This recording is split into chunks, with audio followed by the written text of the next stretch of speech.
আসসালামু আলাইকুম প্রিয় ভাই বোনেরা, সবাই কেমন আছেন? কাছে কিংবা দূরে যে যেখান থেকে আমার ভিডিও দেখবেন, আশা করি আল্লাহ তাআলা সবাইকে অনেক অনেক ভালো রেখেছেন। সবার জন্য দোয়া ও ভালোবাসা নিয়ে আজকের ব্লগটা শুরু করলাম। আজকের ব্লগ হচ্ছে বৃষ্টির দিনের খিচুড়ি। আমরা কি কি খাবার খেতে পছন্দ করি, বৃষ্টির দিনে কেমন খাবার খেতে পছন্দ করি, সেইগুলা নিয়ে আজকের ভিডিও। অতি লোভনীয় লোভনীয় কিছু খাবার নিয়ে আজকের ভিডিওটা সাজিয়েছি। আশা করি আমার ভাই বোনের কাছে ভালো লাগবে। তো শুরু করলাম বৃষ্টির দিন, বৃষ্টি ভেজা দিন। আর বৃষ্টির দিনে খিচুড়ি খাবো না তাই কি হয়? বৃষ্টির দিনে খিচুড়ি খেতে অনেক ভালো লাগে, আশা করি আপনাদের কাছেও ভালো লাগে। আর আমি বৃষ্টির দিনে কি কি রেসিপি করেছি সেটা একটু দেখিয়ে দেই। আলু ভেজে নিয়েছি, ইলিশ মাছ ভেজে নিয়েছি, বেগুন ভেজে নিয়েছি, কাবাব ভেজে নিয়েছি সঙ্গে সালাদ আর আচার তো থাকবেই। যেহেতু এখন আচারের সিজন, আচারের সিজন বলতে এখন কাঁচা আমের সিজন, তো আমরা তো আচার সবাই বানিয়েছি। আর এই যে খিচুড়ি রান্না করে নিয়েছি, একদম ঝরঝরা করে খিচুড়ি রান্না করে নিয়েছি। বুটের ডাল, মসুরের ডাল, আতপ চাউল দিয়ে এই খিচুড়িটা খেতে অনেক ভালো লাগে। আমার বাচ্চারা প্রিয় খাবার হচ্ছে খিচুড়ি, ওরা খুব পছন্দ করে খায়। আর বৃষ্টি দেখে মনে হলো বাচ্চাদের জন্য খিচুড়ি রান্না করি, দুপুরের খাবার। তো ওই তো খিচুড়ি আমি একটা মাটির বাটিতে ঢেলে নিলাম। আর এবার আমি মাটির প্লেটে ঢেলে নিলাম। মাটির জিনিস আমার অনেক পছন্দের জিনিস। আমি বেশিরভাগ টাইমে মাটির প্লেটে আমি আর আমার মেয়ে ভাত খাওয়ার চেষ্টা করি, এটা খুব ভালো লাগে আমাদের কাছে। তো ভাত রেডি করে নিয়েছি, দেখতে কিন্তু খুবই সুন্দর কালার হয়েছে। ভাত বলতে খিচুড়ি, সরি খিচুড়ির কথা বলছি। তারপরে আমি ইলিশ মাছ নিলাম, আলু ভাজি নিয়েছি, বেগুন ভাজি নিব। বেগুন ভাজি খিচুড়ি দিয়ে খেতে খুব ভালো লাগে, যেমন পোলাওয়ের সাথে ভালো লাগে, সাদা ভাতের সাথেও কিন্তু বেগুন ভাজিটা খুবই মজা হয় খেতে। আর আমি একটা গরুর মাংসের জালি কাবাব নিলাম। গরুর মাংসের জালি কাবাবটা কিন্তু খিচুড়ির সাথে আমার কাছে তো ভালো লাগে, আশা করি আপনাদের কাছেও ভালো লাগে।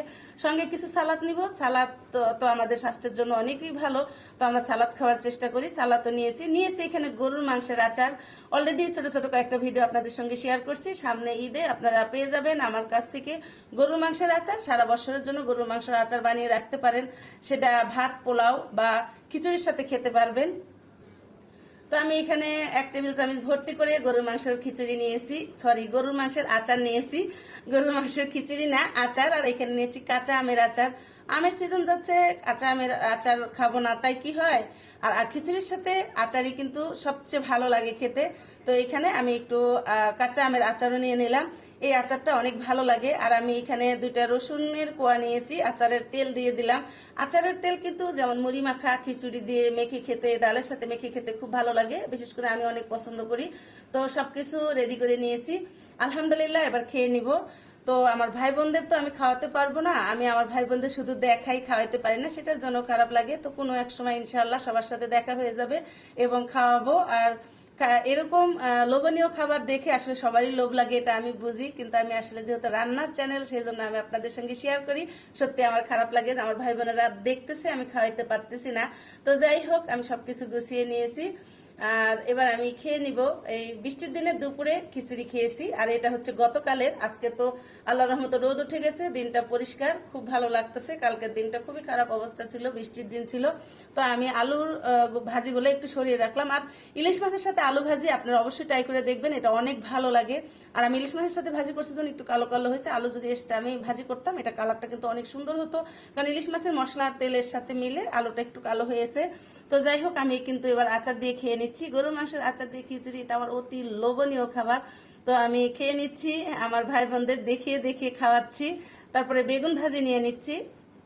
এই বেগুনটা সবুজ বেগুন, অনেক সুন্দর সিদ্ধ হয়েছে, একদম নরম হয়ে গেছে, অনেক মজাও লেগেছে বেগুন ভাজিটা। আর এখানে প্রত্যেকটা রেসিপি কিন্তু অনেক লোভনীয় ছিল, যেমন আলু ভাজি, ইলিশ মাছ ভাজি, সবগুলাই কিন্তু লোভনীয় খাবার। আর সালাদ তো অতুলনীয়, আমি ভাত খাওয়ার পরেও কিন্তু সালাদ বসে বসে খাই। এটা আমাদের কাঁচা সবজিগুলো আমাদের স্বাস্থ্যের জন্য অনেক উপকারী, তো আমরা সবাই একটু সালাদ বেশি খাওয়ার চেষ্টা করব। আর আমার ভিডিওটা যদি আপনাদের কাছে ভালো লাগে, লাভ লাইক দিয়ে আমার পাশে থাকবেন, আমার চ্যানেলটা সাবস্ক্রাইব করে ফেলবেন। এবার আমি ইলিশ মাছ নিয়ে খাচ্ছি। ইলিশ মাছটা অনেক মজা ছিল, অনেক মজা করে খেয়েছি, আলহামদুলিল্লাহ। তো আমার ভাই বোনেরা আমার সাথে থাকবেন, আমার পাশে থাকবেন, আশা করি আমিও আপনাদের সাথে থাকব এবং সবাই মিলেমিশে আমরা কাজ করব এবং একসঙ্গে এগিয়ে যাব সবাই মিলে। তো আজকের ভিডিও এখানে শেষ করলাম, ভালো লাগলে অবশ্যই কমেন্ট বক্সে জানাবেন। আল্লাহ হাফেজ।